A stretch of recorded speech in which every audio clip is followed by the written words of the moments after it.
All right, we're back up here in the Northwoods with Jeff Van Remortel, WDH Guide Service. And unlike last time where we did our September tips, it felt nothing like early fall. And today it's, I don't know, September 27th, 28th, something like that. And it feels everything like fall. So Jeff, I know turnover is going to be coming pretty soon here in northern Wisconsin, northern Minnesota. Why don't we talk a little bit about that, and then let's talk about location for post-turnover. Yeah, long and the short of it, turnover is definitely right around the corner for us. Sometimes we're already in that by this time of year, and sometimes not. This year, not. Just coming off a warm stretch now. Water temps came back up a little bit, and temps right now are currently in about the 59 to 63 degree range across the area.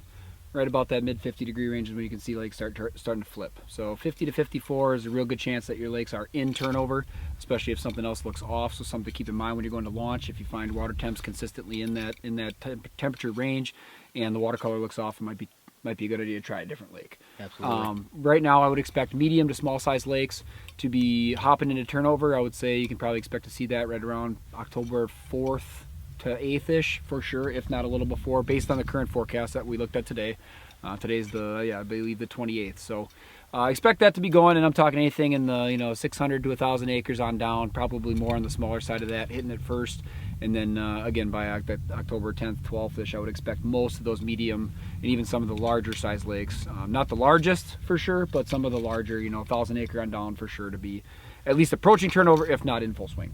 So now as we get past turnover, where are we going to be trying to find these muskies at? It really varies. A lot of times, people start to abandon fishing the weeds. I have had great success on weeds all the way up until I leave for duck season, well into late October.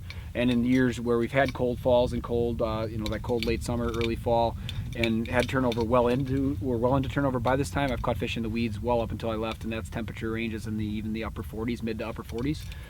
So some lakes, don't be afraid to check the weed edges, but if things are noticeably done there's not a lot of bait, nothing really looks good, then of course, the steeper breaking shorelines, rocks, cribs, wood, debris strewn shorelines, especially adjacent to deeper water, depending on the forage base of the lake, is going to be a key location. The other thing to consider is you move into early November there, and sometimes late October, but more in our area that first week of November, so usually around a full moon is the Cisco spawn, at which point you want to be looking for those spawning shorelines. Again, rock strewn shorelines, usually on the northern shore of a lake, and if there's any kind of a current, some of those areas have a little bit of current too as well that draw those fish there to spawn. And they spawn at night, but they will be adjacent to that during the day. Sure. So now typically this time of year, most people are going to abandon the top water and the bucktail. That's not to say that they don't work, because clearly they do. Yes. But if you're going to pick a couple of baits out for casting this time of year, what are you going to be looking at? Rubber, your bulldogs, medusas, certainly great options. Suics, SRJs, any of those types of jerk baits, minnow jerk baits too, crane baits, any of the custom X stuff, the lipped minnow baits, all really good action triggering baits, right? You're looking for them to reaction strikes, less chasing. Though I will say I have found some small bucktails to be really effective all the way up into, again, that upper 40, even into the mid 40 degree range.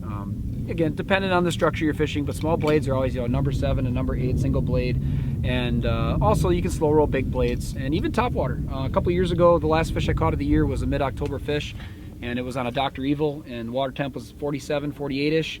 And it was a very, very cold day, and right at moon, right in the evening, and it was 47 3/4, I believe, one of the heaviest fish we caught all season. So all that stuff is definitely in play, especially if those fish are still holding shallow. But definitely goes to more of a rubber lipped minnow bait and other dive right jerk bait type of a bite for sure. And the one thing I would say, Jeff, about this time of year is the windows are going to be more intense but shorter, it seems. Very much so. So since your total fishing time is less, it's probably best not to be taking those midday breaks, probably trying the best to stay on the water, because the moon windows are obviously going to be the best, but at this point sometimes you get those solar windows where you get the warm up in the afternoon, and that can really trigger some fish too. Yeah, peak midday stuff, especially with the midday moon. If you've got moon between like 11 and 1, that's a really crucial time to be in the water, especially on those cool, crisp, clear days. The high bluebird skies, classic fall, cold snap. Definitely want to be in the water for that midday moon. You want to grind it all day, put in your time all day, but expect those windows to be shorter and more intense than other times of the year. Bringing into that the sucker aspect that whether you're on meat or casting, using those casted baits, really try to bring back, especially if they're guy in the back of the boat, bringing it past that sucker is going to bring a lot more fish in, because a lot of times as that casting bite wanes off and the fish do become a little less aggressive, those followers there is a time when they definitely prefer that meat to a casted bait. And again, it's water specific, it's time specific, but sometimes when they're on it hard. And if you can just get those fish to come to the boat and see that, a lot of times it's all but a guarantee that they're going to crush it. And the other thing that you can do this time of year that we don't talk about a lot would be trolling. Everybody knows about matlocks and headlocks and 10-inch jakes, 10-inch slammers. Those are all real great options. One of the ones that's been overlooked that, you know, came out last year, or actually came out as a prototype last year that we got to play around with a little bit, was this 50 cal from Lungin Lures. That's been a great bait for testing. It came out this spring. It's a little bit larger than what you're used to with a Lungin Lure crankbait, so something that's definitely for fall. Another option that guys overlook because they're not readily available would be these Legend perch baits. The Legend perch bait can definitely be a key in the fall. Another just great, like, off the beaten path crankbait, just because they're not so readily available. So don't overlook trolling this time of year, especially as we get to late October.